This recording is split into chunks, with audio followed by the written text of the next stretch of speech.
Y do you want to open a restaurant? Restaurant open का करायचं आहे? जर तुम्हाला शॉक आहे, तुम्ही जसं म्हणलं जेवण बनवतो, मग मला जेवण बनवायची आवड आहे, नाहीतर मला सर्व करायची आवड आहे, हे सगळे चुकीचे रिझन. रेस्टॉरंट हा बिझनेस आहे. ओनली तुम्हाला बिझनेस करायचा आहे तरच ह्याच्यात उतरा. There are 4 basic elements of which you should think of restaurant चालू करण्याआधी. One is good location, second is good infrastructure, third is good concept आणि fourth is good team.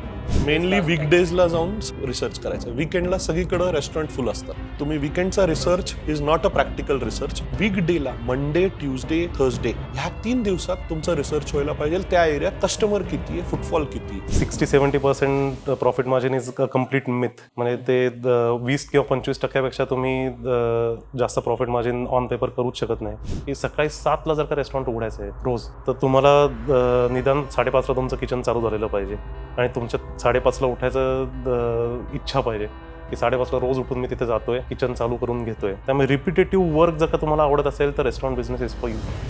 Novelty item हा एक आयटम असतो मेन्यूमध्ये ज्याच्यात तुम्ही प्रॉफिट नाही विचार करत. हा नावासाठी येस, हा USP आहे तुमचा. Restaurant he industry, it is a factory. Because आम्हाला तेच बटर चिकन त्याच कन्सिस्टन्सीनी, त्याच कलरनी, तेवढंच पोर्शन मागचे 30 वर्षापासून द्यायचं. आता कांदा चेंज होतो, सीझन प्रमाणे कांदा नवीन येतो, जुना कांदा असतो, टमॅटो चेंज होतो, एकदा बँगलोरचा टमॅटो येतो, एकदा इकडचा येतो. Everything changes. पण आम्हाला फायनल प्रोडक्ट तो तसाच द्यायचा आहे, वर्षानुवर्ष दररोज.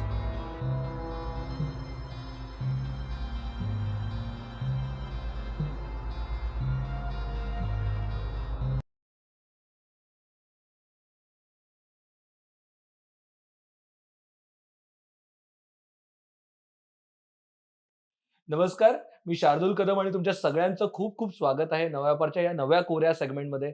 याचं नाव आहे मास्टर क्लास आणि मास्टर क्लासच्या या सेगमेंटमध्ये आपण एक इंडस्ट्री घेणार आहोत आणि त्यातल्या इंडस्ट्री एक्सपर्ट सोबत समजून घेणार आहोत की कोणी या इंडस्ट्रीत यावं, कोणी येऊ नये, काय पद्धतीने यावं, काय पद्धतीने विचार केला पाहिजे, किती पैसे लागतात, कशा पद्धतीने याच्यात प्रॉफिट मेकिंग होतं, काय रिस्क असतात, काय पद्धतीचे चॅलेंजेस असतात, काय पद्धतीने ह्याच्यात प्रॉफिट कमवता येतो, काय पद्धतीने ह्याच्यात मोठं होता येतं, स्केलेबल आहे, नाहीये, या सगळ्या गोष्टींवरती आपण इन डेप्थ चर्चा करणार आहोत या सेगमेंटमध्ये. आणि यात पहिला विषय घेतोय आपण रेस्टॉरंट बिझनेस, जो माझ्या सगळ्यात आवडीचा आहे. माझं खाणं हे फेव्हरेट आहे, त्यामुळं हा सगळ्यात आवडीचा बिझनेस आपण रेस्टॉरंट बिझनेस घेणार आहोत. आणि त्याच्यासाठी आपल्याकडे आलेले 2 महत्त्वाचे गेस्ट आलेले आहेत.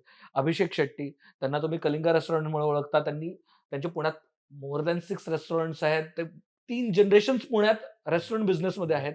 तर आपण त्यांच्याशी बोलणार आहोत. वेलकम तुमचं या शोवरती. आणि त्याचबरोबर आपल्यासोबत आहेत रणजित मेहेंदळे.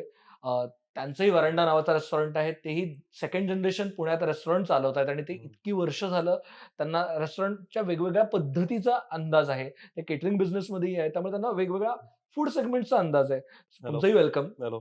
आणि आज समजून घेणार आहोत की रेस्टॉरंट बिझनेस चालतो कसा? कारण का काय होतं, प्रत्येकाचं एक असतं ना, की आयुष्यात एक रेस्टॉरंट ओपन करायचंय किंवा मित्र-मित्र बसल्यानंतर असं होतं, की काही नाही रिटायर व्हायचंय, गोव्याला एक शॅक टाकायचंय. हे प्रत्येक ग्रुपमध्ये एकदा तरी झालेलं कन्व्हर्सेशन असतं किंवा कोणीतरी छान कुक करत असतं. "अरे तू धंदा चुकला रे तुझा, तू रेस्टॉरंट टाक." किंवा कोणाचाही स्वयंपाक चांगला असतं, की "काकू तुम्ही रेस्टॉरंट चालू करायला पाहिजे बरं का." किंवा ग्लॅमर असं "अरे अपना भी एक रेस्टॉरंट चाहिए." हे एक सगळ्यांच्या कन्व्हर्सेशनमध्ये येतं. तर रेस्टॉरंट बिझनेस चालतो कसा? मुळात ती सुरुवात करूया म्हणजे अगदी गम-भन चालू करूया आपण. सो मी म्हणेन की रेस्टॉरंट बिझनेस हा फक्त सिस्टीम्स आणि सिस्टीम्सच्या अराउंडच रिव्हॉल्व होतो. म्हणजे तुम्हाला प्रत्येक ठिकाणी लोकांशीच डील करायचं असतं. कस्टमर, व्हेंडर आणि एम्प्लॉईज या सगळ्यांना जर का तुम्ही एकत्र सांगड एका सिस्टीममधनं घालू शकलात, तर रेस्टॉरंट बिझनेस हा तिथपासून चालू होतो. आणि नंतर मग डेली तुम्ही ज्या पद्धतीने रेस्टॉरंट हँडल करू शकता, त्या ह्याच्यात तुमची क्वालिटी कशी आहे, या सगळ्या गोष्टी मॅटर करतात. आणि quality is always going to be a reflection of 100 things happening right. म्हणजे क्वालिटीच्या तुम्हाला जर का नीट द्यायची असेल, तर तुम्ही 100 गोष्टी आधी नीट होतात नाही हे बघायला पाहिजे. प्रत्येक गोष्टीला सिस्टम पाहिजे, की हं. रोज उठून तुम्ही तेच करणार आहात. तर त्यानंतर तुमची क्वालिटी येऊ शकते. त्यामुळे इथं डेली बिझनेस आणि very highly system oriented business. Wow! असं हे आता मी बोललो ते मला खूप हेल्प केलं त्यांनी. आम्ही वरांडा 3 वर्षापूर्वी चालू केलं आणि we had no experience in restaurant तेव्हा. सो ह्या सिस्टीम फॉलो केल्यामुळे आम्हाला डेली ऑपरेशन्समध्ये बऱ्यापैकी मदत झाली. सिस्टम्स खूप महत्वाचे Yes. म्हणजे एक जे बाहेरनं वाटतं तसं नाहीये ते. बाहेरनं वाटतं तसं बिलकुल नाहीये. लोकांना असं वाटतं की this is a very easy industry. It is not. It requires 100% तुमचं कमिटमेंट. हम्म. म्हणजे सकाळ असेल, दुपार असेल, रात्री असेल, every time you have to be there. म्हणजे लाईक माय डॅड सेज, मेल्या बगैर स्वर्ग नाही. हम्म. ह्या इंडस्ट्रीचं that is the definition. Because each and everything, like Ranjit said, each and everything, systems, all staff, everything has to come together. आणि ते जेव्हा सगळे एकत्र आले तेव्हा तुमचं एक डिश बनतं. हम्म. आणि त्या कस्टमरला ती डिश ती तशीच पाहिजे. सो ऑल आफ्टर फॉलोइंग, सगळं विचार करून, सगळं फॉलो करून ह्या इंडस्ट्रीमध्ये यायचं, तर everything has to come together. What is that everything? कारण का वाटताना काय वाटतं किंवा की बाबा खाणं बनवणं, ते टेबलवरती पोहोचणं, ते आवडलं, संपला विषय. हो. हे एवढंच आहे का? हे नाही. घडायला ही प्रोसेस जी मेन प्रोसेस आहे रेस्टॉरंटची, ते घडायला मागे काय काय घडतं, त्याच्यामागे काय काय एलिमेंट्स असतात, हे कुठून सुरुवात होते आणि ते कुठे संपतं? इट इज फ्रॉम प्रोक्युअरमेंट, हम्म.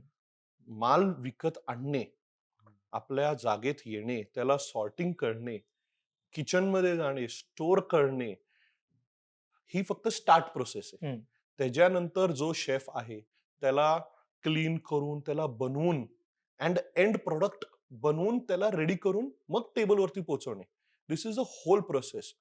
आमच्या ह्याच्यात आम्ही सांगतो it is a meal experience. जेव्हा एक कस्टमर रेस्टॉरंटमध्ये गाडी देतो हम्म.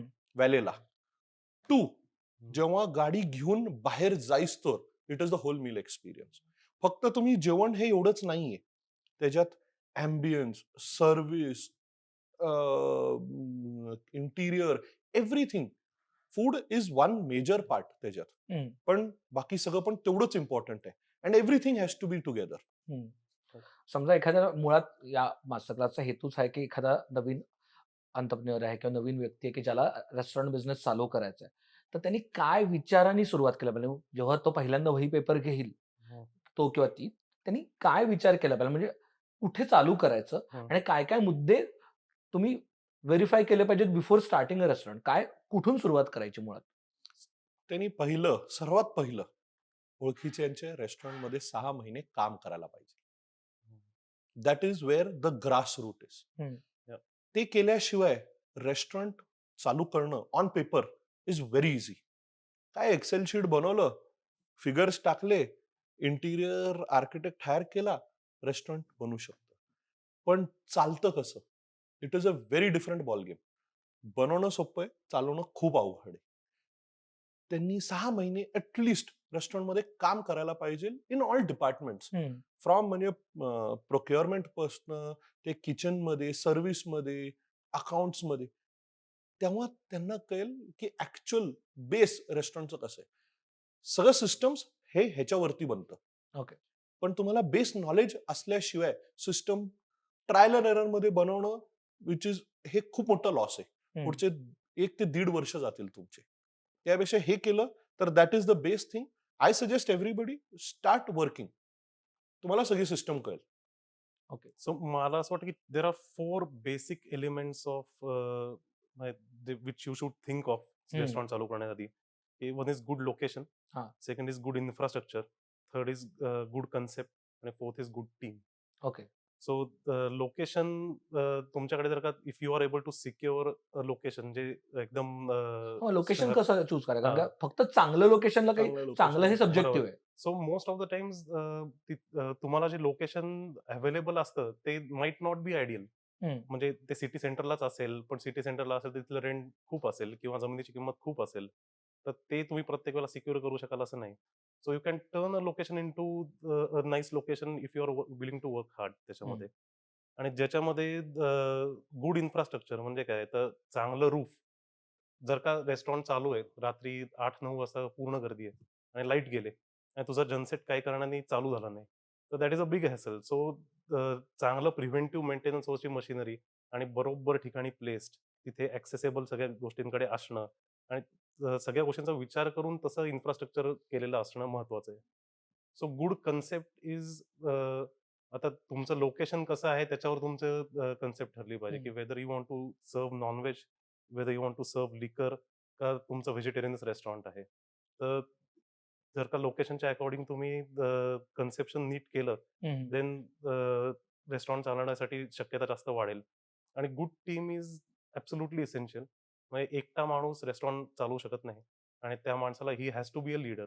त्यामुळे तिथे टीम उभी करून त्यांना सगळ्यांना making sure that they stay with him for a long period of time is absolutely essential. म्हणजे आता आपण जे बोललो किंवा प्रॉक्युअरमेंट, त्याच्यानंतर कुकिंग, ॲक्चुअली कुकिंग, हं. त्याच्यानंतर हॉस्पिटॅलिटी, त्याच्यानंतर पोस्ट सर्व्हिस. राइट. ह्या सगळ्या ह्याच्यात डिपार्टमेंटमध्ये काय-काय गोष्टी बघितल्या पाहिजेत? कारण का कायम बोललं जातं ना, की रेस्टॉरंट बिझनेसमध्ये 60-60, 70-70% मार्जिन आहे. हं. सगळ्यात प्रॉफिटेबल बिझनेस आहे. काही झालं तरी लोकं खायचं सोडत नाहीत. कोव्हिडमध्ये बघा सगळं काही नाही झालं तरी डिलिव्हरी तरी मागवत होते. तर हे 50-60% मार्जिन असतं का? आणि ते मिळवण्यासाठी कसं? 50-60% हे हे कधीच नसतं. हं. मॅक्सिमम 20-25% त्याच्यावरती मार्जिन नाही. सी द कॉस्ट हे बदलतात दरवेळी. म्हणजे आता कांदा महाग झाला, उद्या टोमॅटो महाग होतो. आम्ही मेन्यू नाही चेंज करू शकत. मेन्यू आमचा कन्सिस्टंट वर्षानुवर्ष असतो. मॅक्सिमम वर्षात एकदा 5% ही वाढ होते रेस्टॉरंटमध्ये. नॉर्मल एव्हरेज कॉस्ट वाढतात. हे कन्सिडर करून आपलं मेन्यू प्लॅनिंग सगळं व्हायला पाहिजे. देन लोकांना असं वाटतं it is only cost. Cost yes, पण त्याच्यात फक्त फूड कॉस्ट नाहीये. देर आर बाकी भरपूर कॉस्ट. ओव्हरहेड कॉस्ट असतात, इक्विपमेंट कॉस्ट काय-काय कॉस्ट असतात. असतात त्या? लाइक अ सिम्पल थिंग, म्हणजे आता आम्ही सुशी बरोबर चॉपस्टिक देतो. हं. पुण्यात तो चॉपस्टिक ₹8 आहे. वी प्रोक्युअर इट दिल्लीमधनं जो ₹1.80 आहे. नाव तुमची क्वांटिटी तेवढी, you have to make a list हे सगळ्या गोष्टींचं. काय काय तुम्हाला लागणार आहे. All parts it is food is say 30 ते 40% इज द फूड कॉस्ट. पण तुमचं 70% हे बाकी कॉस्ट आहेत. आपण फक्त फूड कॉस्ट वरती कॉन्सन्ट्रेट जे करतात, तर प्रॉब्लेम काय येतो, फूड कॉस्ट वाढलं तर ते कॉम्प्रोमाइज करणार. क्वालिटी सेकंड ग्रेडची माल देणार. ऍट दॅट टाइम तुमचा कस्टमर खराब होणार आहे. जो कस्टमर आज आलाय आणि काल आलाय त्याला 2 वेगळ्या भाज्या मिळाल्या, तर तो सरळ सांगणार, शेफ चेंज झालाय वाटतं, नाहीतर ओनरचं लक्ष नाहीये, क्वालिटी चेंज झाली. हे नाही होऊ शकत. सो फूड कॉस्ट येस, आज पण आम्ही का परचेस करतो, कारण no matter what the cost, माल तो तसाच पाहिजे. टोमॅटो तो तसाच पाहिजे, काकडी ती तशीच पाहिजे, एक नंबर क्वालिटीच पाहिजे. सो दॅट जो मटेरियल जेवणात जातं, एंड प्रॉडक्ट ते तसंच बनणार आहे. सो पीपल फक्त हा विचार करतात लोक, की फूड कॉस्ट वरती कॉन्सन्ट्रेट करू, कॉस्ट कमी करू, प्रॉफिट वाढवू. तसं नाहीये. ओव्हरऑल तुम्ही लाईट सेव्हिंग कसं करताय, तुम्ही स्टाफ कॉस्ट कसं कंट्रोल ठेवताय, तुम्ही मेंटेनन्स कॉस्ट कसं कंट्रोलमध्ये ठेवताय. प्रिव्हेंटिव्ह मेंटेनन्स करून कॉस्ट खूप कमी होतात, पण लोक करत नाही. तर तो मग एकदम मोठा फटका होतो, तुमचं कॉस्टिंग चेंज होतं. For example? म्हणजे आता सिंपल एसी, हं. तुम्ही जर महिन्यातनं त्याला त्याचं फिल्टर नाही क्लीन केलं, एकदा फिल्टर आणि एकदा आउटडोर युनिट नाही क्लीन केलं, तुमचं इलेक्ट्रिसिटी कॉस्ट वाढणार. लिटरली 1.5 कॉस्ट वाढते. वॉव! अँड त्या कॉस्ट, बिकॉज तुमचा एसी हा कमर्शियल एसी, हा फुल टाइम चालू असतो. त्याला जर तुम्ही नाही मेंटेन केलं तर तुमचं कॉस्ट वाढलं, तुमची प्रॉफिटेबिलिटी कमी झाली. असे भरपूर गोष्टी असतात. लिफ्ट असतात, mechanical, gas burner, simple weekly gas burner servicing असतं. कारण त्यात चोक झालं, गॅस नीट येत नाही, जेवण त्या हिशोबाने शिजत नाही, गॅस जास्ती लागतो तेवढीच हीट द्यायला.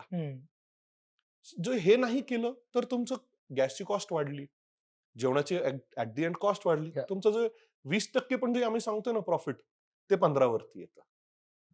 आणि अनफोर्सीन खर्च दर महिन्यात काही ना काहीतरी निघतात, चालूच असतात ते. चालूच असतात. बरोबर. नवीन काय-काय खर्च असं म्हणजे येतात. For so example? आता अभिषेक म्हटलं त्याच्याप्रमाणे मग इथे 60-70% profit margin is a complete myth.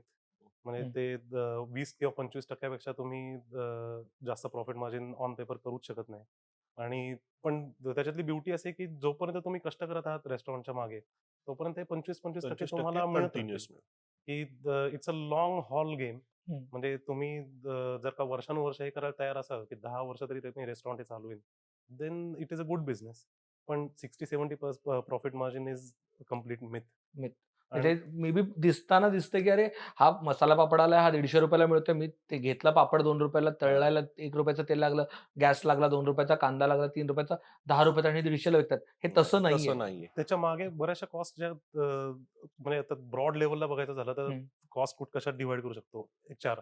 हं. एचआर मध्ये साधारण तुमचं 30% of your revenue goes into HR. म्हणजे ह्युमन रिसोर्स म्हणजे स्टाफवरती तुमचा 30% येस. खर्च आणि होतो. त्या स्टाफमध्ये डायरेक्ट पार्किंग अटेंडंट पासून ते मॅनेजर पर्यंत सगळी लोक जर का धरली तर तुम्ही ₹100 कमवत असाल, ₹30 तिथे गेले. हं, त्याच्यानंतर 30 ते 35 ते ₹40 हे मटेरियल मध्ये गेले. हं. युटिलिटीज मध्ये अजून एक 10% गेले, की ज्याच्यामध्ये गॅस आला, इलेक्ट्रिसिटी आली आणि त्याच्यात जर का काही पुढे मागे अभिषेक म्हटलं तसं झालं, की एसी मध्ये आलं तर that percent might go up.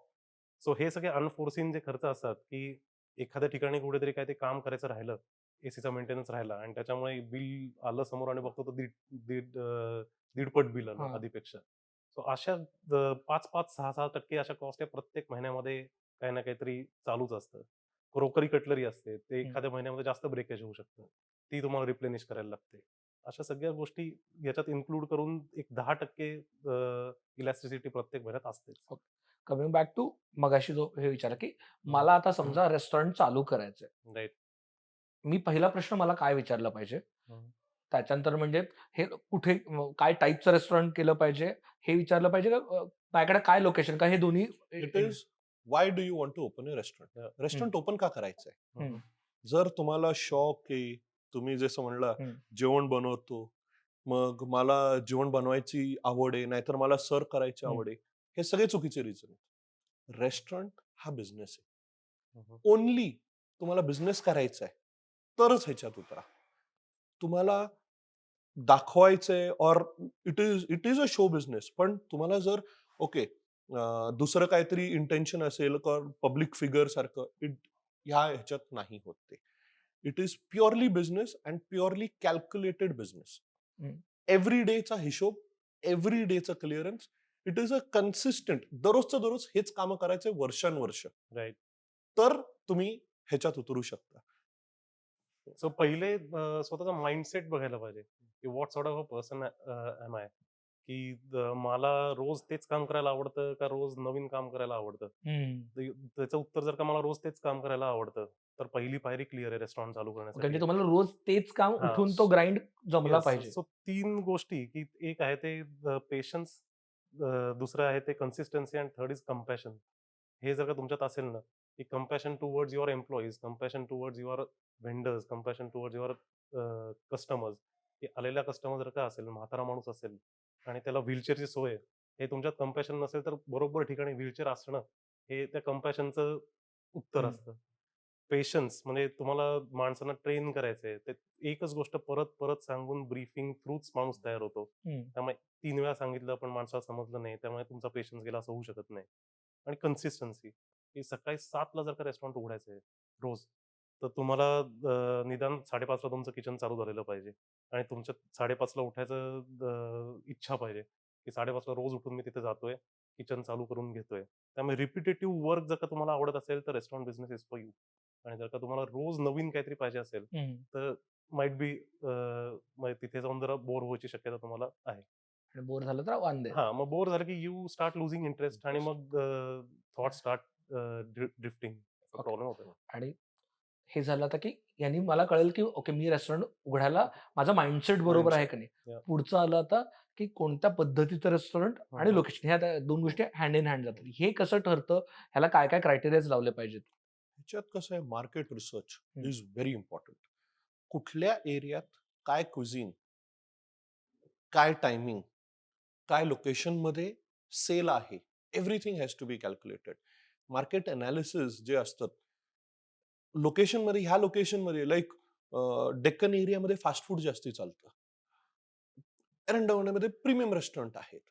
मग डेक्कनमध्ये अजून हातगाडी आहे हं. जास्ती. So every location has a different concept and different cuisine. It it depends तुम्हाला कुठलं क्विझिन विकायचंय त्या हिशोबाने तुम्ही लोकेशन बघा किंवा कुठलं लोकेशन आहे हं. त्या हिशोबाने क्विझिन डिसाईड करा. But both have market research करायला लागणार आहे. इन डिटेल स्टडी करायला लागणार आहे की काय किती विकलं जातं, प्रॉफिटेबिलिटी काय, आणि तुम्हाला ते सेमच करायचंय का तुम्हाला काहीतरी वेगळं करायचंय. इफ वेगळं करायचं असेल तर मग त्या हिशोबाने परत लोकेशन चेंज होईल. सो एव्हरीथिंग तसं रिसर्च इन डिटेल केल्याशिवाय या रेस्टॉरंट फायनल नाही करायचंय. आणि काय त्यात काय कॉन्सेप्ट आहे, काय म्हणजे आता एक झालं की बाबा कुठलं लोकेशन आहे त्याच्यानुसार कुठलं कुझिन चालू cuisine शकतं चं. तिथं ते एक झालं. अजून काय काय बघणं गरजेचं आहे की किती तिकीट साईज आहे, प्रॉफिटेबिलिटी म्हणजे काय इट म्हणतात डिपेंड्स ऑन क्विझिन. हां. आता सिंपल फास्ट फूड जे हं, क्विझिन आहे, म्हणजे सिंपल वडापाव हं, पासनं ते आपण आता पिझ्झा आहेत. हं.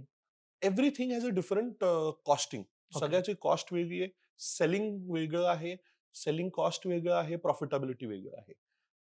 लाईक मी मगाशी बोललो, तुमच्याकडे काय आहे अवेलेबल. तुमचं क्विझिन फायनल असेल तर यू सर्च त्या हिशोबाने लोकेशन. हं, जर तुमच्याकडे लोकेशन आहे तर त्या हिशोबाने क्विझिन शोधा. मी फिक्स्ड हे मला हेच करायचंय असं नाही करू शकत. हं. Because market at the end हे बिझनेस आहे. तुम्हाला बिझनेस मधनं प्रॉफिट करायचंय. राइट. तर तुम्हाला त्या लोकेशन मध्ये काय चालेल, किंवा हे क्विझिन कुठल्या लोकेशन आणि हे मध्ये अझ्युम चालेल, करून नाही चालणार. हा रिसर्च कारण का हा बऱ्याचदा रिसर्च असं होतं की अगोदर असतो. मी अझ्युम करतो ना, की आता फॉर एक्झाम्पल काय बाबा हिंजवडी सारखा जागा आहे. इथे आयटी क्राउड आहे, इथे पैसे असणार आहेत लोकांकडे आणि मी प्रीमियम रेस्टॉरंट चालू करतो. पण त्याच्यात अजून काय-काय गोष्टी विचार करायला पाहिजेत? म्हणजे ते लोकं कोणत्या वेळेला किती वेळ असतात तिथे, वीकेंडला असतात, वीकडेजला मेनली असतात. वीकडेजला जाऊन सगळं रिसर्च करायचं. वीकेंडला सगळीकडे हम्म. रेस्टॉरंट फुल असतात. तुम्ही वीकेंडचा Weekday लाच रिसर्च ठिकाण. Is not a practical research. वीकडेला मंडे, ट्युजडे, थर्सडे ह्या 3 दिवसात तुमचा रिसर्च व्हायला पाहिजे. त्या एरियात कस्टमर किती आहे, फुटफॉल किती आहे, हं, रस्त्यावरती वाहतूक किती आहे. तुमचं लोकेशन जर तुम्हाला आवडलं असेल तर तिकडं फायनल करायच्या अगोदर 4 दिवस थांबून बघा की लोक जात आहेत किती तिकडनं. हं. तर तुम्ही फायनल आणि करू काय शकता. टाइपचे लोकं आणि जातात. काय टाईपचे लोक आहेत ते तुमच्या क्विझिनच्या वरती. हं, ते तुम्हाला क्विझिन जर फायनल असेल तर लोकेशन फायनल करा. लोकेशन जर असेल तर मग क्विझिन फायनल करायला हे गोष्टी विचार करा. कुठले कॅटेगरीचे लोक आहेत, यंगस्टर आहेत, सिनियर सिटीजन आहेत, क्राऊड सकाळी आहे का संध्याकाळी आहे. So everything has to be consider तिकडे. सो मी एक प्रॅक्टिकल एक्सपिरियन्स हं. देतो. आम्ही आता वरांडा चालू करून 3 वर्ष झाली. तर ते वरांडा चालू करताना वी हॅड रिअल इस्टेट हं. आणि ते सेंट्रल ठेवून आम्ही सगळा विचार केला होता, की इथे आपण वी कॅन हँडल व्हॉल्यूम्स. म्हणजे काय करायला पाहिजे? व्हॉल्यूम्स येण्यासाठी तुला डिशची किंमत एका ठराविक रेंजपर्यंत ठेवू शकतो. व्हॉल्यूम्स म्हणजे काय? म्हणजे तुला एक टेबलवर जर का दिवसभरामध्ये 3 रोटेशन्स वगैरे हं. होत असेल व्हर्सेस 15 रोटेशन्स होत असेल एका टेबलची. हां. की एक 15व्या टेबलावर वेगवेगळे लोकं येऊन खाऊन गेले. की 15 वेगवेगळे ग्रुप त्याच टेबलवर येऊन खाऊन गेले हं, हं. आणि 3 ग्रुप खाऊन गेले. सो 15 इज व्हॉल्यूम आणि मग तो व्हॉल्यूम जर का तुम्हाला अचीव्ह करायचा असेल, तर तुमचं किंमत एका ठराविक रेंजपर्यंत पाहिजे. हं. की इफ इट्स टू एक्सपेन्सिव्ह मी तिथे रिपीट महिन्यातनं एकदा येईन कदाचित. हां, सायकल्स हां, कमी असतील, हां, सायकल्स फ्रिक्वेन्सी कमी कमी असेल, येणार की असेल. 2 महिन्यातनं एकदा येईन किंवा 1 महिन्यातनं हं. एकदा येईन. पण जर का स्वस्त असेल तर मी तिकडे आठवड्यातनं 3दा पण येऊ शकतो. हं, हं. आणि तो रिपीट क्लायंट जर का तिथे तयार झाला तर व्हॉल्यूम्स अचीव्ह करू शकतो. ओके. सो आमच्याकडे रिअल इस्टेट होती त्यामुळे we could handle volumes. We went for volumes. त्यामुळे आम्ही एक ठराविक रेंज पहिले ठरवूया, की याच्याहून महाग काही ठेवायचं नाही हं. आणि या किमतीमध्ये जे काय आहे ते सगळं बसवायचंय. दुसरी गोष्ट आम्हाला सकाळी 7लाच रेस्टॉरंट उघडायचं होतं. त्यामुळे मग we needed to have breakfast items. की नुसतं लंच किंवा डिनरचे आयटम्स ठेवून उपयोग नाही. सकाळी 7ला रेस्टॉरंट तर हं. उघडणार आहे. त्यामुळे आपण घरी ज्यावेळेला जे खातो, ते जर का रेस्टॉरंटमध्ये त्यावेळेला मिळालं तरच त्याला अर्थ आहे. जर का चाट खायचा असेल, तर माणूस हा संध्याकाळीच जाणार आहे चाट खायला. सो मग दिवसभर काय करायचं? तर चाटची एखादी जागा असेल, तर त्यांनी जर का सकाळपासून चालू ठेवण्याचा डिसिजन घेतला, तर सकाळी त्यांना कस्टमर आणण्यासाठी वेगवेगळ्या डिशेस ठेवायला लागतील. सो पहिले रिअल इस्टेट कशी आहे आणि त्याच्यानंतर तुमच्याकडे येणारा व्हॉल्यूम तुम्ही हँडल करू शकणार आहे का तुम्हाला व्हॉल्यूम नकोय आणि 1 or 2 rotations per table per night हे जर का असेल, तर त्याप्रमाणे मेनू असू शकेल. तिथे लिकर असू शकेल, मग त्याची नॉन-व्हेज असू प्राइस शकेल. त्याच्यानुसार हां, so price will go up if rotations come down हं. आणि price will come down if rotations go up. Okay. असं आणि साधारण हे त्याच्यानुसार हे असतं. पण ठरेल ना, की म्हणजे एक तर प्राईसचा मुद्दा हो. झाला. त्याचनुसार प्रिपरेशनचा टाईम पण त्याच्यावरती ठरत प्रिपरेशन असेल ना, बरोबर आहे. की जर मला 45 मिनिटात तो टेबल रिकामा करायचा आहे, तर करायचं ते डिश किती बरोबर आहे. मिनिटात किती मिनिटात बाहेर पडा. बॅक एंड टीम कशी पाहिजे. हं. लाईक ह्यांचं कसं लोकेशन, लाईक हं. आय सेड लोकेशन, मग क्विझिन डिसाईड झालंय. राइट. सो आमचं पण तसंच होतं. लोकेशन आहे. देन वी स्टार्टेड एक क्विझिन्स हम्म. काय आहे या मार्केटमध्ये आणि काय नाहीये. हम्म. लाईक आम्ही सरळ सांगतो, आमच्याकडे अंडा भुर्जीपासून सुशी पर्यंत सगळं आहे. हम्म. म्हणजे you name it we have it. कारण या क्राऊडला पाहिजे ते. They want. आता एका टेबलवरती बसलेले मुलाला पिझ्झा खायचंय, आईला पास्ता खायचंय, मग वडिलांना रोटी सब्जी खायची. Everything is available. नाव त्याला कॉस्ट एक. सो टीम तशी पाहिजे. जे सकाळपासून चालू असतात ते जे लिमिटेशन्स आहेत, माझ्यासारखं आयटम्स ज्याला प्रिपरेशन टाइम जास्ती आहे, हे नाही करू शकणार. लाईक टर्नओव्हर पाहिजे. माझं मेन बिझनेस आहे हा इव्हनिंगचा आहे. It is 1 round, 1.5 round, that is it. But amount जास्ती असते. बिकॉज जे खातात लिकर आहे, मग स्टार्टर, सूप्स, हे सगळं इट इज अ ओकेजन वेगळं आहे. माझ्याकडे येणारा ओकेजन वेगळं आहे, ह्यांच्याकडे जाणारं ओकेजन वेगळं आहे. ह्यांच्याकडे जो आठवड्यातनं 3दा जातो, हा कोणाला भेटायचंय, चला जाऊया, इकडे बसूया, इकडे खाऊया, नॉर्मल प्राइस रेंज पण आहे, म्हणजे तो त्रास पण नसतो, गुड फूड. ठीक आहे. माझ्याकडे येतात तो प्लॅन करून येतात. म्हणतात आपण आज हे खायचं, तुला हे खायचं, तुला हे खायचं, आपल्याला सगळं हे पाहिजे, आज इव्हेंट रेडी होऊन बाहेर येतात खायला. सो लोकेशन, बट क्राऊड कुठला पाहिजे. या एरियात माझा क्विझिनचं क्राऊड रेस्टॉरंट नव्हते जास्ती जेव्हा आम्ही चालू केलं. So we decided on that cuisine. So everything is dependent. Location, त्याच्यानंतर तुमचा टार्गेट ऑडियन्स काय, Target त्या audience. टार्गेट ऑडियन्स कुठल्या ओकेजन साठी तुमच्याकडे Yes. येणार आहे, किती तिकीट साईज असणार आहे, त्याचबरोबर तो किती वेळ बसणार आहे, त्याच्यानुसार माझी प्राइस काय असली पाहिजे, त्याच्यानुसार त्याचं प्रिपरेशन टाइम काय असलं पाहिजे, ह्या सगळ्या गोष्टींचा विचार. त्याच्याप्रमाणे अँबियन्स तसं असायला पाहिजे. एव्हरीथिंग व्हॅलेपासनं एव्हरीथिंग चेंजेस. म्हणजे जर मी रेस्टॉरंट चालू करत असेल तर लिटरली मी स्वतःला कन्झ्युमर म्हणून विचार केला पाहिजे आणि मी ते फिरलं पाहिजे आणि काय काय खटकू शकतं किंवा त्या टाईपच्या रेस्टॉरंट मध्ये जाऊन बघितलं पाहिजे. कस्टमरच्या शूज मध्ये जाऊन विचार केला विचार पाहिजे आणि रिझनेबल इक्विलिब्रियमला आलं पाहिजे की इथे this is what we are going to provide. Okay. आणि त्या सर्व्हिसेस प्रोव्हाइड केल्या पाहिजेत. आणि त्यात डिफरंट टाइप्स ऑफ रेस्टॉरंट असतात की म्हणजे आता बार अँड रेस्टॉरंट असतं, कॅज्युअल डायनिंग असतं किंवा मल्टी क्युझिन असतं जसं तुम्ही म्हणालात, किंवा क्लाउड किचन असतं. सो ह्या वेगवेगळ्या याच्यामध्ये काय काय गोष्टी बदलत जातात प्रायमरीली. बरोबर. सो फास्ट मुव्हिंग रेस्टॉरंट जर का बघितलं ना, की मॅकडॉनल्ड्स असेल, सबवे असेल किंवा अशा टाईपच्या इंडियन चेन्स पण आता येत आहेत. येस. तर त्याच्यासाठी तुम्हाला कन्साइज मेनू असणं फार गरजेचं आहे. म्हणजे कस्टमर आला समोर, त्यांनी स्क्रीनवर तुमचा मेनू लावलेला आहे, 10 सेकंदात तो डिसिजन करतो की मला हे घ्यायचंय. सो त्यासाठी तो मेनू डिस्प्ले चांगला झालेला पाहिजे, कन्साइज पाहिजे. कारण की जर का मेनू खूप मोठा असेल तर तो डिसिजनच करू शकत नाही. त्यासाठी तुम्हाला प्रिंटेड मेनू कार्ड पाहिजे. सो फास्ट मुव्हिंग ह्याला तुम्हाला concise menu is going to be the thing. Casual जर का रेस्टॉरंट असेल तर कॅज्युअल रेस्टॉरंटला किंमत, की तिथे एकदा व्हिजिट किती किंमत लागते त्यासाठी, विल बी इम्पॉर्टंट. फाईन डायनिंगला तुमची सर्व्हिस आणि तुमच्या खाण्याची क्वालिटी ही खरंच फाईन डायनिंग लेवलची आहे का, हे दरवेळेला जज केलं जाईल. सो अशा 2-3 गोष्टी प्रत्येक रेस्टॉरंटला चॅलेंजेस असणारच आहेत, पण there are ways to tackle it. Okay. आणि जेव्हा बार अँड रेस्टॉरंट असतं किंवा मल्टी क्युझिन सारखं राहतं, तेव्हा काय काय गोष्टी प्रायमरीली बघितल्या पाहिजेत. कारण का त्याच्यात भीती इतकी आहे ना, की म्हणजे त्याच्यात एवढे लागणारे रिसोर्सेस हाय आहेत, त्याच्या वेस्टेजची शक्यता खूप हाय आहे. कारण का एवढ्या गोष्टी लागणार, म्हणजे आज 100 पास्ता लागू शकतात आणि मे बी आज पिझ्झाचे कस्टमर 4च येणार. तर how do you maintain that? कारण का ह्यातलं जर काही अंदाज चुकला आणि फारच खालीवर झालं तर वेस्टेज असू शकतं आणि that can lead to margin. ह्या सगळ्या गोष्टीला, like Ranjit said, systems from day 1 systems should be in place. तुमचं वेस्टेज, प्रिपरेशन, लाईक आमच्या इकडे कॅलेंडर आहे. कॅलेंडरवरती आता ही चतुर्थी आहे, ही एकादशी आहे, माल तसा कमी बनवा. बिकॉज आर्स is a main non veg restaurant. So कुठला उपास असेल आम्हाला लगेच फरक पडतो.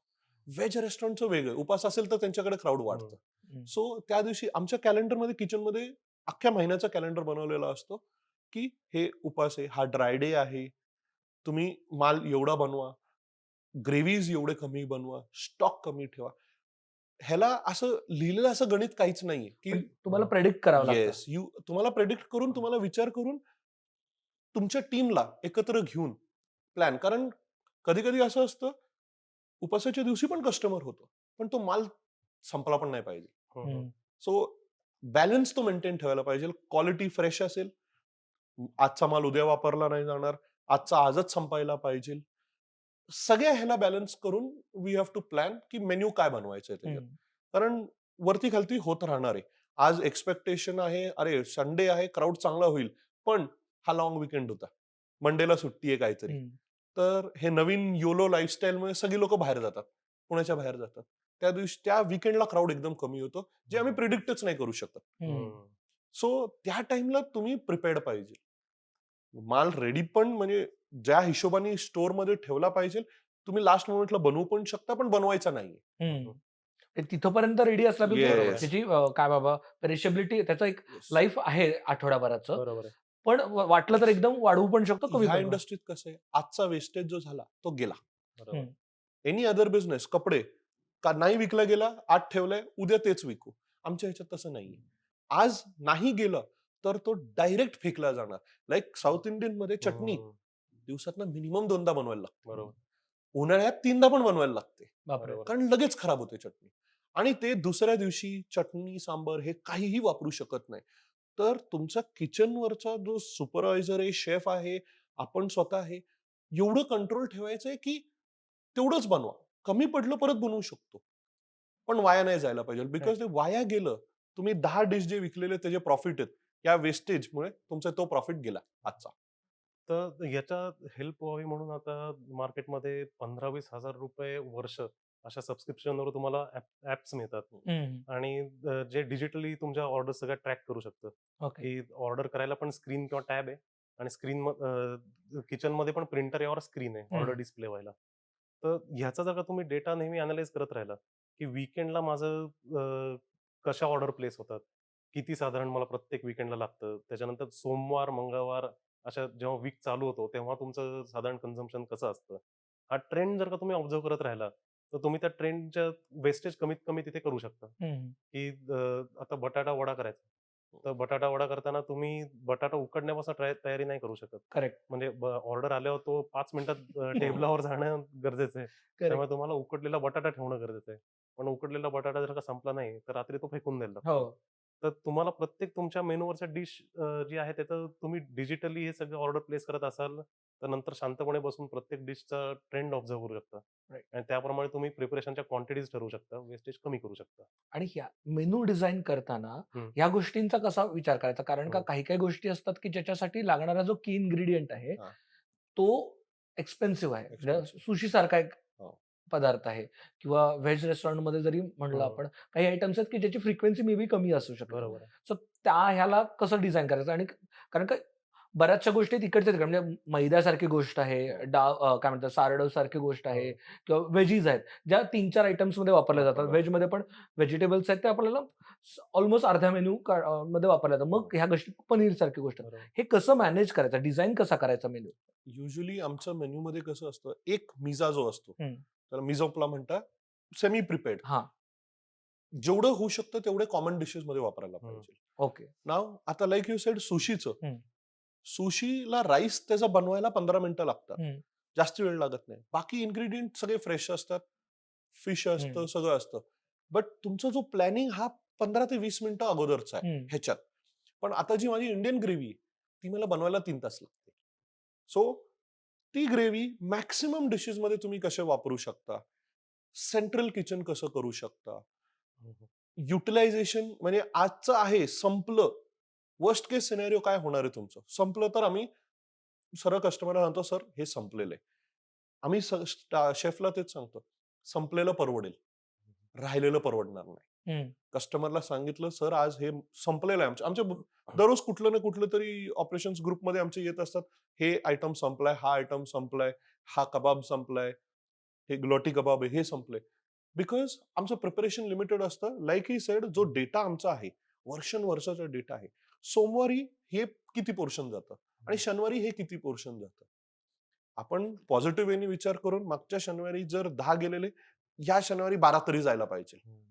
तर 12 साठी प्रिपेअर्ड राहा, 20 साठी नाही. 12 जर झाले, संपलं, we can any time see maximum ingredient जेवढे कॉमन ठेवू शकता. एका आयटम साठी एक स्पेशल इन्ग्रेडियंट आणून ते बनवून ठेवणं is not feasible. So menu जेव्हा प्लॅन करतो, एक आयटम मिनिमम 2 ते 3 आयटम्स मध्ये यूज व्हायला पाहिजे. त्या हिशोबाने मेन्यू करा आणि जेव्हा परत मेन्यू ऍड कराल असेच नवीन इन्ग्रेडियंट्स घेऊन एका इन्ग्रेडियंट मध्ये 3 ते 4 वेगळे व्हेरिएशन ऑफ आयटम होतील असं प्लॅन करा. सो वेस्टेज कमी होईल, Right. कॉस्ट कमी होते त्या गोष्टीची. सो मला त्याच्यात अजून एक महत्वाचा ऍस्पेक्ट असं वाटतो की तुमच्याकडे किचनची स्पेस कशी आहे हे हम्म. पण त्याच्यात खूप एक इम्पॉर्टंट रोल प्ले करतं. म्हणजे जर का तुमच्याकडे मोठं किचन असेल तर तुम्ही you can plan menu as per your wish. पण जर का आता मला तंदूर प्लॅन करायचं आहे, हम्म, पण माझी जागा अशी आहे की माझ्या इथून दूर बाहेर गेल्यावर की डायरेक्ट शेजाऱ्यांच्या घरातच जातो. हम्म, तर मग मी ऑब्व्हियसली ते तंदूर नाही ठेवू शकत. तर किचन स्पेस कशी आहे ते बघायला पाहिजे. आणि मेनू हा स्टेशन वाईज डिव्हाइड केला पाहिजे. म्हणजे डोसा स्टेशन एक असेल तर डोस्याला लागणारं सगळं तिथे ठेवलेलं आहे. त्याच्यानंतर पंजाबी स्टेशन असेल, तर पंजाबी स्टेशनला तुम्हाला जे रिप्लेसेबल पार्ट्स जे आता अभिषेक म्हणत होता, की ग्रेव्हीचा बेस एकच असणार आहे. मसाले वेगवेगळे असणार आहेत. हम्म. तर ते सगळे एका ठिकाणी प्लेस करायला तुमच्याकडे किचनमध्ये जागा कशी आहे? हे त्याच्यात खूप महत्त्वाचा रोल प्ले करतं मेनू डिझायनिंगमध्ये. आणि एक आयटम होता ग्रेव्ही सारखा आयटम आहे की जो मल्टिपल हं. डिशेस मध्ये वापरला पाहिजे, पण लोकांना प्रत्येक ग्रेव्हीची टेस्ट वेगळी बरोबर आहे. एक्सपेक्टेड आहे. हो. Then how do you manage? कारण का पूर्वी असं म्हणलं जायचं स्पेसिफिकली व्हेज रेस्टॉरंट काय सगळ्या सेमच ग्रेव्ही लागतात, हो. नावाला फक्त हैदराबादी पंजाबी हे ते त्याला म्हणलेलं आहे, पण शेवटी सगळं हो. सेम लागतं. पण आता ते कस्टमरला नाही चालणार आहे. नाही. मग ते कसं सो मॅनेज? सी एका मेन्यू मध्ये ना 70-30चा एक रेशो असतो. हम्म. 70% जो products generate 30% of sale okay. आणि 30% of products generate 70% of sale.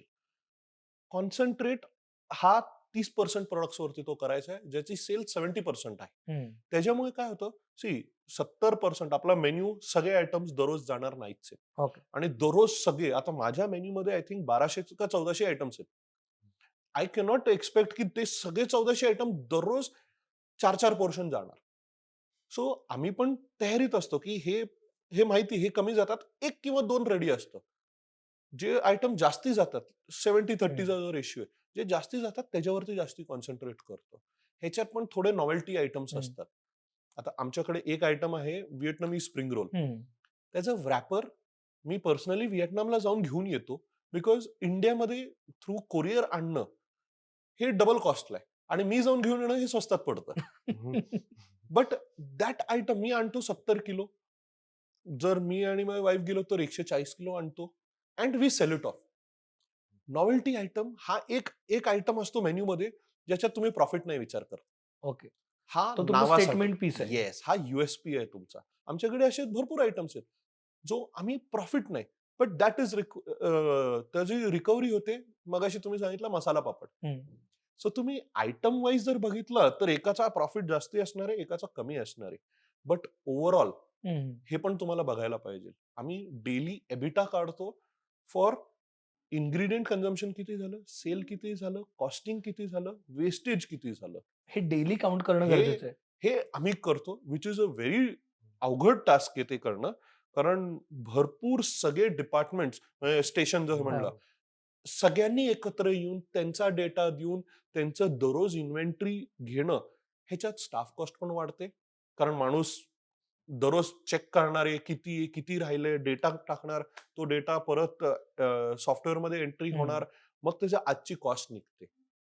जे आपण युनिट वाईज म्हणजे प्रत्येक डिपार्टमेंट मध्ये किती कॉस्ट आहे हे आमचं दररोज बघितलं जातं. तर आम्हाला मंथ एंडला कळतो की ह्या डिपार्टमेंटची कॉस्ट जास्ती चालली, का चालली, त्याचे लॉसेस जास्ती आहेत का? इन्व्हेस्टिगेट केलं पाहिजे. ते आणि हे करायला पाहिजे. तरच जे मगाशी रणजित म्हणलं ना 20-25% आहे ना, तुम्हाला स्टेबल ठेवायचं असेल हे त्याच्या मागे आहे. हे दररोजचं काम आहे, हे दररोज करायला पाहिजे आणि हे दररोज लक्ष ठेवून बघायला पाहिजे की वेस्टेज अवॉइड करायचंय. आणि आता सिम्पल लाईक पापड, मगाशी तुम्ही जे पापड म्हणलं, जे लोकांना असं वाटतं पापड 2 रुपयाची वस्तू 50 रुपयाला विकतात. एका पॅकेटमध्ये 40 पापड असतील, त्यातले 10 तुटतात. तुम्हाला टेबलवरती तुटलेले पापड कधी नाही मिळणार. तो एक लॉस आहे. कांदा कापलेला असतो, उन्हाळ्यात कांदा खराब होतो, तो फेकायला लागतो. टोमॅटो असतो, ते पाणी सोडतं. द इन्ग्रेडियंट फ्रेश, एक मसाला पापड ऑर्डर आली, फ्रेश कांदा कापा, फ्रेश टोमॅटो कापा होऊ शकत नाही. एक थोडा लॉट बनवायला लागतं. मसाला त्याच्यावरती कोणाला असं त्यांनी ऑर्डर केली, अरे मला त्याच्यावरती शेव नको होतं, पण ह्या माणसानी माझ्या शेफनी बघितलं नाही, आणि त्याने शेफ टाकून दिलं त्याच्यावरती. म्हणलं अरे मला नको होतं, कॅन्सल कर. Yeah. मसाला पापड हा परत आला तर हा फेकायलाच लागतो, कारण सॉगी होऊन जातो. ही ऍडिशनल कॉस्ट पण कन्सिडर करायला पाहिजे तुम्हाला. सो तू जे म्हणत होतास की वेगवेगळे नावं पण सेम टेस्ट, तर त्याच्यामध्ये तुम्ही you can play around with textures. Okay. म्हणजे टेस्ट तर तुम्ही मसाले वेगळे घातल्यावर टेस्ट वेगळीच येणार आहे, पण टेक्स्चर पण सेम इन्ग्रेडियंट जरी असतील तरी वेगवेगळी त्याची टेस्ट करू शकतो. काजू कणी आणि मगजबी याचं जर का तुम्ही ग्रेव्ही केलेली असेल आणि त्याचं प्रपोर्शन तुम्ही कांदाच्या पेस्टला किती ठेवताय, याच्यामुळे टेक्स्चर हेवीवर होणार आहे भाजी का लाईटर होणार आहे जिभेवर हे कळतं. सो सेम तयारीमधनं पण तुम्ही वेगवेगळ्या चवी असलेल्या पंजाबी भाज्या पण देऊ शकता, डिपेंडिंग ऑन तुमची एक स्वतःची रेसिपी त्याच्यामध्ये ऍडिशन काय आहे, की कुठल्या तरी एका भाजीमध्ये क्रीम घातलंय, एकामध्ये नाही घातलेलं, तर ती भाजी कम्प्लिटली वेगळी तुम्हाला लागू शकते कधी जिभेवर. कधी 2 ग्रेव्ही मिक्स करून बनवतात. डिफरंट परमिटेशन कॉम्बिनेशन्स हा, तुम्ही देर आर हे करू शकता. Unlimited combinations. त्याच्यावरती तुमचा मेनू आणि त्याची So, प्रॉफिटेबिलिटी ठरणार आहे. Yes. इडलीचं आणि डोस्याचं पीठ सेम असतं, पण इडली ही स्टीम्ड असते, डोसा हा तव्यावरचा असतो, त्यामुळे those are completely different dishes. तसंच पंजाबी ग्रेव्हीचं पण असतं, की त्याच्यामध्ये तुम्ही रेसिपीज जशा वर खाली कराल तसं तुम्हाला चव ही पूर्ण वेगळी, टेक्स्चर पण आता वेगळं हे येऊ झालं शकतं. फुल ग्रोन मोठ्या रेस्टॉरंटचं. Yeah. जो एखादा सुरुवात करतोय त्यांनी डिझाईन करताना मेनू कसा लिमिटेड याच्यात कसा See, करावा? ह्यांनी QSR फॉर्मॅट छोटं जेव्हा रेस्टॉरंट असतं ना, दे शुड नॉट, त्यांनी एवढा विचार नाही करायला पाहिजे की मेन्यू आयटम जास्ती पाहिजे. जे बनवतात ते परफेक्ट गुड क्वालिटी बनवा. भले 10 डिशेस असतील, तुम्हाला उद्या वेळ आहे, तुमचं हे सक्सेस झालं की तुम्ही 10चे 200 करू शकता, पण तुम्ही 200चे 10 नाही करू शकणार. ओके. सो पहिले 10 लाईक हे जे इंटरनॅशनल चेन्स आहेत त्यांचे सगळ्यांचे मेन्यू हे लिमिटेड आयटम्स काय आहेत, क्वालिटी स्टँडर्ड ठेवू शकता, स्केलेबल आयटम आहेत हे. राईट. म्हणजे हा आयटम तुम्हाला पुण्यातल्या मतलब मॅकडॉनल्ड्स, जंगली महाराज रोडच्या मॅकडॉनल्ड्सला पण सेम मिळणार, कोथरूडच्या मॅकडॉनल्ड्सला पण सेम मिळणार, युएसच्या मॅकडॉनल्ड्सला पण मॅक चिकन हा सेम मिळणार आहे. कारण दॅट कन्सिस्टन्सी रेसिपी हे तुम्ही फॉलो करू शकता जेव्हा आयटम्स कमी आहेत. Yeah.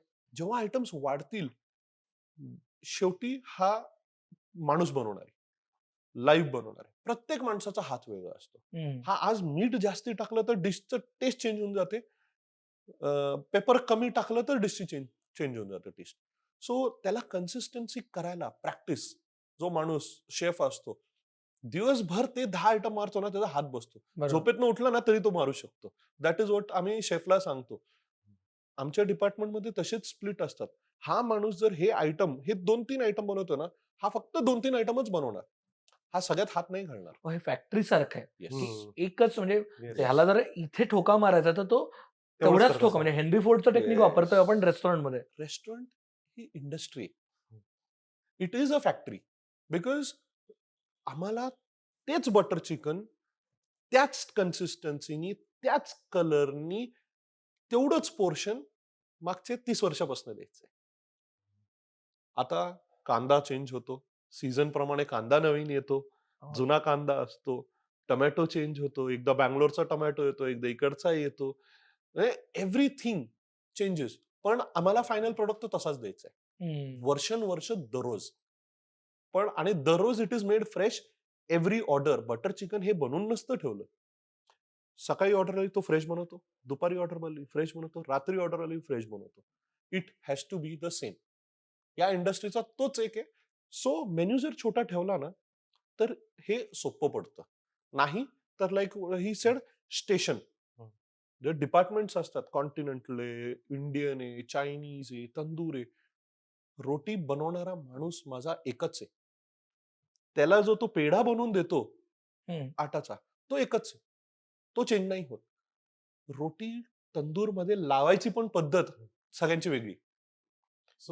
हा चवीच्या कन्सिस्टन्सीवरनं जो विषय चालू होता ना, तर घरात जर का तुम्ही बघितलं आपलं स्वतःचं स्वयंपाक, म्हणजे स्वयंपाकघर, आणि तिथे तुमची आई जर का स्वयंपाक करते, तर आईनी पण केलेल्या सेम डिश 2 वेगवेगळ्या दिवशी ती थोडी स्लाइटली वेगळी लागू शकते. करेक्ट. पण as long as that dish is within tolerance, की तिखटपणा जास्त नाहीये, आंबटपणा जास्त नाहीये, गोडपणा जास्त नाहीये किंवा कमी नाहीये, हे जोपर्यंत तुम्ही मेंटेन करताय तोपर्यंत टेस्ट हा विषय बऱ्यापैकी इझिली हँडल करू शकता. सो टेस्ट थोडी वरती खाली होत राहणार आहे, पण टॉलरन्स डिसाईड करणं खूप गरजेचं आहे, की याच्या वरती गोड किंवा याच्या खाली गोड ऍक्सेप्टेबल नाहीये, किंवा याच्या वरती तिखट किंवा याच्या खाली तिखट ऍक्सेप्टेबल नाहीये, जास्त मसालेदार नकोय, जास्त तेलकट नकोय. हे जर का बेसिक रूल्स फॉलो केले तर क्वालिटी ही एका बँड मध्ये तुम्हाला मेंटेन करता येते. Absolute standardise recipe. Standard. Actually पुढचा प्रश्न तोच होता, कारण का बऱ्याचशा एस्पेशली स्मॉल रेस्टॉरंट्स मध्ये असं जाणवतं की शेफ बदललाय का, आणि शेफ बदलला की ते विदिन 2-3 महिन्यात ते रेस्टॉरंट बंद पडून जातं. कारण का बऱ्याचशा ठिकाणी म्हणजे आमच्याकडे त्याला वस्ताद म्हणतात, वस्ताद बदलला की ते चव बदलते आणि त्याच्यावरती डिपेंडंट असत. ते कसं हँडल करायचं, कारण का हा सगळ्यात मोठा कलाकार आहे तुमच्या रेस्टॉरंट मधला. तो जर कलाकार बदलला तर ते नाटक नाही पडलं पाहिजे. हे कसं, कारण का बऱ्याचशा एस्पेशली टियर 2 टियर 3 मध्ये वस्ताद पळून जाण्याचे असे बरेचसे प्रॉब्लेम असतात. मिळतच नाहीयेत लोक, तुमचा स्टाफ मिळत नाहीये. ह्या गोष्टी कशा मॅनेज करायच्या? It is standardise recipes. आमच्या इकडं व्हॉट वी हॅव डन हे खूप आधीपासून आहे. एक डिश बनवली, त्याचं एक स्टँडर्ड रेसिपी असतंच, प्लस त्याचा फोटो असतो. त्याला फोटो काढून लॅमिनेट करून. आता तुम्ही कितीही पेपरवरती टेस्ट लिहू नाही शकत, बरोबर. पण तुम्ही फोटो तर दाखवू शकता. त्याच्यातनं त्याला कलर किती आहे, काय डार्क आहे, लाईट आहे, हा अंदाज येतो. आणि ते आमचं प्रिंट करून लॅमिनेट करून ठेवलेलं असतं. माणूस हा बदलतोच. पण मगाशी जे म्हणलो ना आम्ही, की प्रत्येक माणसाला 2 किंवा 3 आयटमच देतो. हे आम्ही का करतो? जर हा गेला ना, हे 3च आयटम नवीनला शिकवायचेत ना. अख्खे 100 नाही शिकवायचे. दॅट इज द रिझन आम्ही सगळे डिवाइड करतो, सो दॅट जरी चेंज झाला, एक गेला, दुसरा येऊन ट्रेन होईस तर त्याच्या बाजूच्या डिपार्टमेंटमध्ये जो काम करतोय, तो हे सारखं बघून त्याला एक अंदाज असतो, हे असं असतं. तो ह्याला ट्रेन करतो. मग आमचे एक्झिक्युटिव्ह शेफ असतात, सिनियर शेफ्स असतात, ते सांगतात हे टेस्ट नाही. अँड इन्ग्रेडियंट जो आमचं मेन माल असतो, आता चीज मिक्स असतं, दॅट इज स्टँडर्डाइज. त्याच्यावरती जो पसाटा आहे सॉस असतो कॉन्टिनेंटलचा, तो माझा बनवणारा हा नसतो. हा दुसऱ्या डिपार्टमेंटचा म्हणजे दुसऱ्या ह्याचा माणूस असतो, शेफ असतो सिनियर. तो युजली जात नाही. तर ह्या माणूस जो इंडिव्हिज्युअल आयटम बनवतोय, हा 3 वेगवेगळ्या जागेतनं माल आणतोय, कंबाईन करतोय, गरम करतोय, शिजवतोय, बेक करतोय आणि प्लेट करून देतोय. ओके. Everybody is interlinked. ह्याचा हा देतो, त्याचा तो देतो, सो दॅट जरी गेला, स्टाफ रिटेन्शन म्हणजे रेस्टॉरंट इंडस्ट्रीमध्ये आज आहे, उद्या नाहीये, परवा तिसरंच कोणतरी. अट्रिशन हे कायम आहे आणि खूप आहे. खूप आहे. सो स्टँडर्ड ठेवायला आम्हाला हे करायलाच लागतं. आमचे थोडे वस्तू आहेत जे कॉन्टिनेंटल आयटम आहेत, जे चायनीज स्पॅनिशियन मधनं बनवून येतात तिकडे. Everybody is interlinked. हा जरी गेला तरी इकडनं येईल, तो गेला तरी इकडनं येईल. सो कन्सिस्टन्सी राहू शकते जेवढा. सो मी म्हणेन की इटरेशन जर का स्टाफचं कमी करायचं असेल ना, तर तुम्हाला there are things that you can do.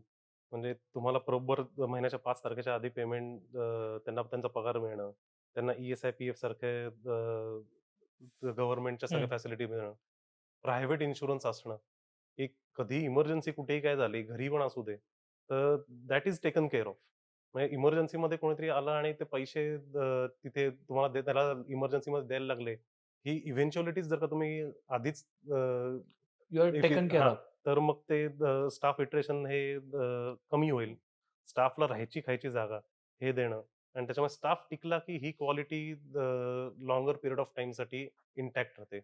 आणि जर का कुठे काही क्वालिटीमध्ये स्टाफ काही कारणामुळे बदलला, तर तुमच्याकडे रेसिपी असणं, अभिषेक म्हटलं त्याप्रमाणे रेसिपी आणि फोटो असणं, की नवीन माणसाला एक्झॅक्टली आल्यावर मी करायचं काय, हे जर का तुम्ही सांगू शकलात आणि रेसिपी तुम्हाला स्वतःला माहिती असेल, तर क्वालिटी ही त्या बँडमध्ये मेंटेन करता येते. आणि एक असतं ना की रेस्टॉरंटचा मालक हा राजा असतो. त्याला कधी असतो का? आम्ही दोघंही हसतोय.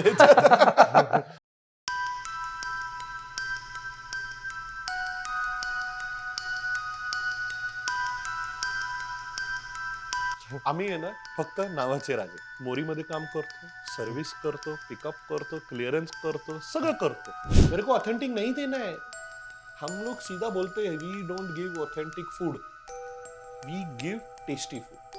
6-7 वर्षापूर्वी केटरिंगचं पहिलं हे करायचो, तेव्हा मला जर का कोणी सांगितलं की अरे आजचं केटरिंग जरा नाही आवडलं, तर मला ते विसरायला 2 दिवस लागायचे. की अरे माझ्याकडनं असं झालं, असं मला 2 दिवस गिल्टी वाटत राहायचं आणि मग 2 दिवसांनी कुठे वाटायचं की हा जरा आज बरं वाटतंय. तर पहिले इमोशनल अटॅचमेंट फूडशी एका ऑब्जेक्टिव्ह लेवलला नेऊन ठेवणं हे सर्वात महत्वाचं आहे. आजकालच्या जनरेशनचे रेस्टॉरंट ओनर्स गल्ल्यावरती कधी नसतात, काउंटरवरती. जो आधीचा कॉन्सेप्ट होता ना, हा. हा मालक गल्ल्यावरती पाहिजे, मालक गल्ल्यावरती तिकडे असला रेस्टॉरंट फेल झालं.